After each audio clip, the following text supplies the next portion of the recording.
Welcome to the podcast, Let the Prophet Speak. Today we are doing Isaiah, Yeshayahu 45b, the second half of chapter 45. Last time we did 45a, we studied until Pasuk 13, verse Yud Gimel. Today we are going to start from 14 and finish to the end of 45. Just a quick review. In 45a, there were several important points. Number one, we discussed the insertion and use of the name Koresh, Cyrus, as the king that in the future would rebuild the temple and be the Mashiach. And I mentioned the suggestion that some scholars believe that it may have been a later addition. And the entire chapter, though, reads as if God is talking about the ultimate Mashiach, the ultimate Messiah. And I'll get back to that a little bit later on today. We also talked about how in the future there will be justice. We discussed in the first part not to challenge God and ask Him why things happen that we don't understand, why evil happens. In other words, not to say that there are other powers besides God, but evil and good all come from the same God. God created the world and allowed evil to exist in the world. And is the creator of everything. And we talked about how Mashiach, the Messiah or Mashiach in the future, will be the one who brings this to the world and will conquer the world with peace and justice as opposed to conquering the world with war. So now we begin verse 14. Ko amar Adonai, so says God, Yigia Mitzrayim, and this is referring to the time when in the future all the nations will come to recognize God, and there will be a central focus in the land of Israel with Zion and Jerusalem as the capital, and everyone will understand that there's only one God. There will be a singular purpose to the world. So in this image, we imagine nations from around the world coming, and of course, commercially and economically, this would be a huge boon for the people of Israel and the land of Israel.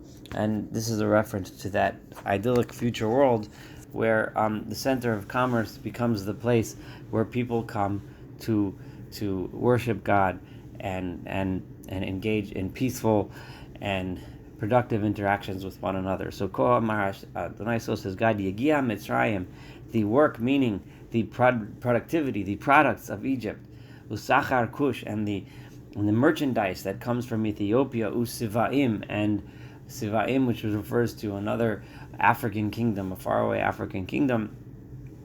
Anshe Mida, the men of measurement, which could mean that they are big, strong people, or it could also mean people of measurement, people that engage in business and such economic activity. Olayech Yavoru, they will all pass towards you, they will all come to your land, because it will be a central focus. V'lach yihiyu, and you will have them, meaning you will benefit from all of this bounty. Acharayich yelechu, they will be following you, and the reason why they're following you is because you stand for justice and righteousness, as opposed to being because you happen to be powerful or strong or whatever. Bazikim ya'avoru, they will pass with their chains. Now, the traditional way of understanding is that they will all be enslaved and they will pass in chains. However, I understand this differently, especially because it says Bazikim, with their chains, which is a little bit more accurate than Bizikim, which would be in their chains. And I do get support from this assertion from Rashi, who explains as follows, and I'll read it. She'eviyam sham sancher, these people in the faraway lands were brought to those lands by the Assyrians, shilulim b'kol arim, chained up as slaves, because when the people in those days would look upon Assyria as the previous powerful conquering empire, and that treated its people with oppression, as opposed to God's future kingdom, where people are treated with justice. And when Sancherib brought them, he brought them back to these places in chains of slavery. Ula achar mapalaso. But after the fall of his kingdom, of the evil kingdom, Amar Chizkiyahu, who represents, at least potentially, what Mashiach would have done and could do and hopefully will do in the future, upotaret kol hashuyim, and he freed all of the captives and the slaves, v'nitzgairu, and they all converted to the Jewish faith, right? V'hikiru malchut shamayim, and recognized malchut shamayim. So, and God says, Rashi says this, bazikim ya'avoru. Rashi's comment is on these words to say that it's with their chains that they are coming. They are holding their chains, no longer captive to them, because now they are free. Ve'elayich yishtachavu, and to you they will bow. Elayich yitpalalu, and to you they will pray. And clearly, when it says to you, it doesn't mean that they will bow and pray to the Jewish people. Rather, it means they will bow in the same direction as you. Because, and again, this is clear from the remainder of the verse that I'm reading this correctly, because it says, Ach bach el, because only among you is God. In other words, they are turning along with you towards God. The ein od efes Elohim. There is nothing else other than God, including Israel is also nothing other than the fact that they are the one whom was chosen to bring this message of God to all. But after they all convert and believe in the Jewish idea of God, everyone will turn towards God together. Achein atah, however, you are behold, or are indeed el mistater. You are the God that has been hiding, right? Elohei Yisrael Moshiach. You are the God that Israel has been talking about all these years, but no one was able to see. No one could see your idols. No one could see all the big temples and stuff. But your God was hidden. It was hidden among hundreds and hundreds or thousands of years of suffering and evil and mixes of good and bad and bounty and lacking and so on until finally God revealed himself. And now it's time for the world to recognize that one who was the mistater, who was the one that was hiding. Remember what we were talking about in the first half of this parak, in 45a, about how God hides, and people don't understand how it could be that evil exists from God and so on. And then the verse continues, 16. Boshu v'gam nichlemu kulam. All of those people that refused to believe in God, and rather they turned towards idols and ideologies that were not godly, that did not bring about justice and peace. Those people will then be embarrassed and ashamed because they were having faith in something that was meaningless. Kulam yachdav holchu bachlim. All of them together will walk in shame and embarrassment. Charashei tzirim. Those people that dabbled in building false gods and false idols and so on. Yisrael, however, Israel no shab Adonai. Israel has been saved by whom? By God, the real thing. Tishuat olamim, a redemption that lasts forever, a deliverance that lasts forever. Lo sevoshu, they will not be ashamed. Veloti kolmo, and they will never be embarrassed. Ad ol me'ad, forever and ever, and for all time. Kicho amar Adonai borei shamayim, because so says God, the Creator of the heavens. God is now addressing the world. The world is now turning towards God. They recognize He's no more in hiding. Peace and justice reign. Captives are freed. People are now coming to Jerusalem to hear the message, to learn, to get closer, and to understand and work together towards those goals, those righteous goals. So says God. All right, Borei Hashemayim, the Creator of heaven. Hu Elohim, He is the God. Yotzer Haaretz, He is the Creator of the world. V'osa, and He is the one who made it. Hu konana, He established it and supports it. Lo tohu b'raha lo sheves yitzara. He did not create it for nothing. He did not create it for no purpose and no reason. It's not random. Of course, one of those ideologies is that the world is just random. The world just evolved. It just happens to be the way it is. Everything just happens. No, lo tohu b'ra. And tohu, the word here, sometimes means, as it does in Genesis, a world of nothingness. And there's a reason why. But over here, the word tohu doesn't really mean nothingness. It means meaninglessness. And it will be used several times in this chapter, and you'll see in a minute how I know that this means meaninglessness and not nothingness. However, the relationship between meaninglessness and nothingness is very important. It's the same word because those two are very related. When you live a life with no meaning and no purpose, then the world might as well revert to tohu, to nothingness, and never exist in the first place.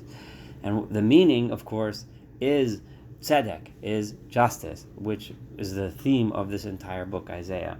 So, Ani Adonai ve'ein od, I am God, there is none but beside me. And let's look in verse 19, where again we see this word tohu, and you will see how tohu means meaninglessness. Lo baseitzer dibarti, I did not speak to you, Israel, in secret. When I came to you in the time of the Exodus from Egypt, the miracles were revealed in the open. When I came to you at Sinai and gave you the Torah, I did it in the open. I told it to you. I appeared to you. Bimkom eretz choshech, in a place where the land was dark, where people did not see me, I came to you in public. Back then, at least. Lo amarti, I did not say Lizera Yaakov, to the children of Jacob. When I appeared to them, I did not say Tohu Bakshuni, that I want nothingness. Or actually, as I said, it could not mean nothingness here. He's not telling you, God, I want things that are meaningless, such as I want things from you like everyone else serves all those other idols and gods, things that are meaningless and nothingness. I did not ask you for nothingness.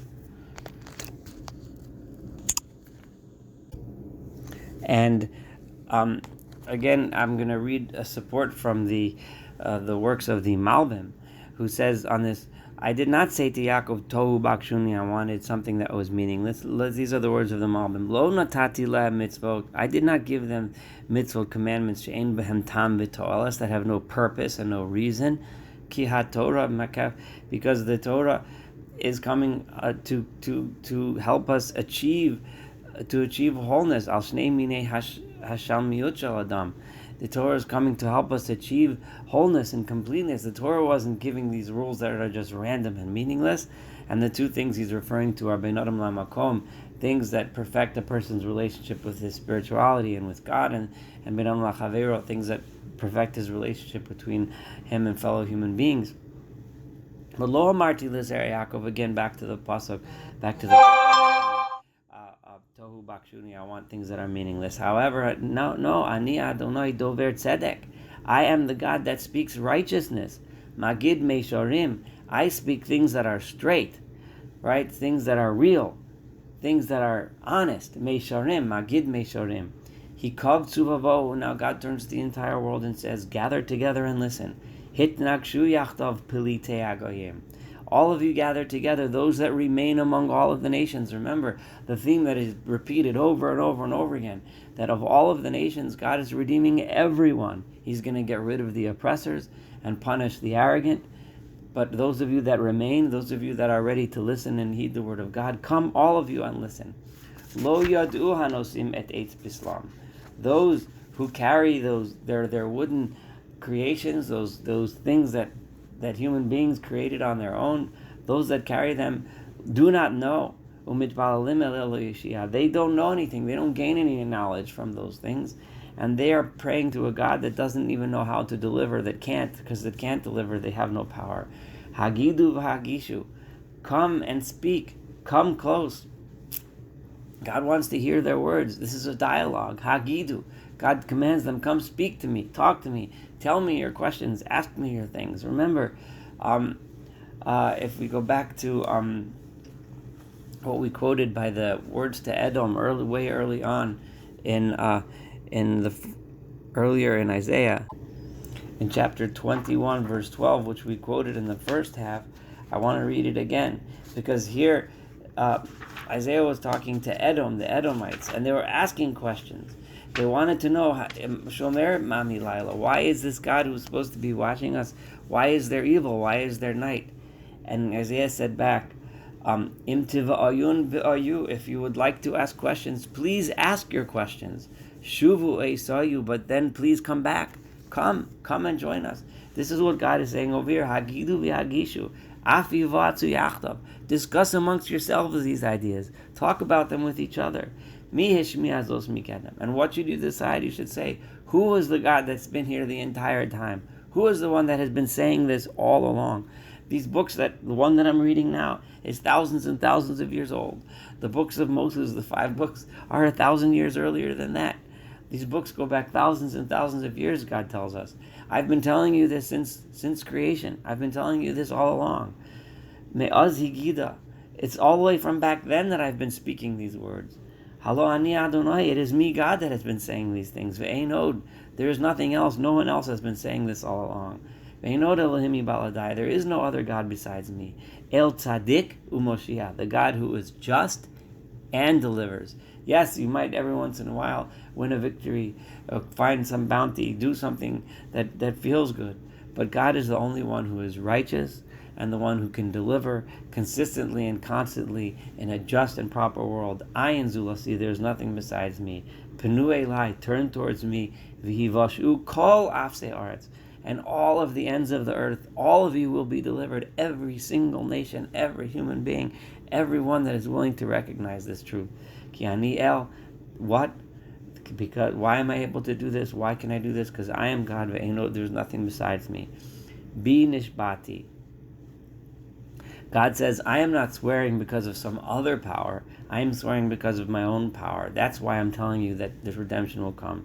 Yatz ami pi, this shavua, this guarantee to the world of humanity came from my mouth. Tzedakah. And what came out of my mouth? Yatz ami pi, tzedakah. Righteousness came out of my mouth. That is what I promise you. Davar v'lo yashuv. This is a thing that I have spoken, and it will not turn around. I will not go back on it. That's not the way I work. Ki li tichrak oberach, because all knees in the world bow to me. Tishavak kol hashon. Every language on the planet swears to me and none other. Ach b'Adonai. Li amar tzedakos. People shall then say, right? That only through God, right, can I find strength and righteousness. Adav yavo v'yevoshu. Kol hanecharim bo. All of those who go against God, who don't accept this, who don't realize this, they are the ones that Adav Yavo, those that bear witness to him will come and join in this wonderful future. V'yevoshu kol hanecharimbo, but those who go against God will end up being embarrassed. Ba'Adonai yitzteku v'yishalolu kol zerei Yisrael. The last verse is 24. But before I translate that one, let me go back again for a second to what I just read in 23. All of those, Adav Yavo Vevoshu. God is talking to the entire world. He says that Kili Tichrak Oberach Tishavak Kol Lashon. The entire world will then come, those that are willing to bear witness. And how will Israel be redeemed? God once again focuses on them in verse 24. It is only with God that the path of the people of Israel will be found to be just and righteous. Yitzdeku kol zerei Yisrael. And only then will they be able to be praised by the world. V'yis halalu kol zerei Yisrael. Instead of suffering at the ends of the world, at that point, v'yis halalu, the people of Israel will be praised, and people will say, wow, what a wonderful nation of people that has brought to the world this message of justice and peace. Thank you for studying 45b. Looking forward to studying chapter 46 with you.